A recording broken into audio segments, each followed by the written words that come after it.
பீகார் மாநிலத்தில் அரசு வேலை மற்றும் உயர்கல்வி படித்த மாப்பிள்ளைகளுக்கு கடும் தட்டுப்பாடு ஏற்பட்டுள்ளது. நல்ல மாப்பிள்ளை கிடைக்காத விரக்தியில் இருக்கும் சிலர் ஆண்களை கடத்தி கட்டாய திருமணம் செய்து வைக்கும் சம்பவங்கள் அரங்கேறி வருகிறது. பீகார் மாநிலம் சமஸ்திபூர் மாவட்டம் பகார் கிராமத்தைச் சேர்ந்தவர் நிதிஷ்குமார். பட்டதாரியான இவர் போலீஸ் வேலைக்கு தயாராகி வந்துள்ளார். பக்கத்து கிராமமான சக்கர்ராஜா அலி கிராமத்தைச் சேர்ந்தவர் சங்கர் ராய்.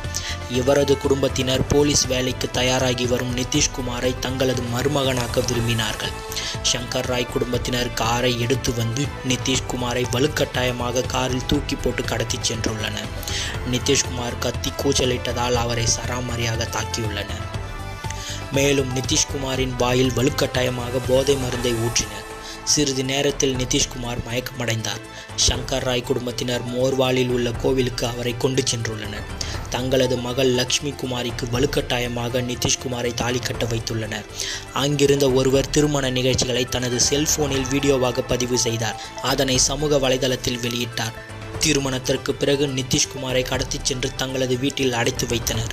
நூலகத்திற்கு சென்ற மகன் திரும்பி வராததால் இது குறித்து அவரின் பெற்றோர் சமஸ்திபூர் போலீசில் மகனை கண்டுபிடித்து தர வேண்டும் என போலீசில் புகார் செய்தனர். போலீசார் வழக்கு பதிவு செய்து விசாரணை நடத்தி வந்தனர். இந்த சமயத்தில் நிதிஷ்குமாரின் திருமணத்தின் பொழுது எடுக்கப்பட்ட வீடியோ சமூக வலைதளங்களில் வைரலானது. போலீசார் சங்கர் ராய் வீட்டிற்கு சென்று வீட்டில் அடைத்து வைக்கப்பட்டிருந்த நிதிஷ்குமாரை மீட்டனர். தன்னை கடத்தி சென்று கட்டாய திருமணம் செய்து வைத்த சங்கர் ராய் குடும்பத்தினர் மீது நிதிஷ்குமார் போலீசில் புகார் செய்தார். போலீசார் வழக்கு பதிவு செய்து சங்கர் ராய் குடும்பத்தினரை கைது செய்து விசாரணை நடத்தி வருகின்றனர்.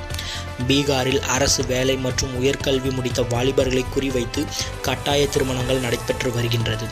2009ஆம் ஆண்டு முதல் இதுவரை 1224 ஆண்களை கடத்தி சென்று கட்டாய திருமணம் செய்துள்ளனர் என்பது குறிப்பிடத்தக்கது.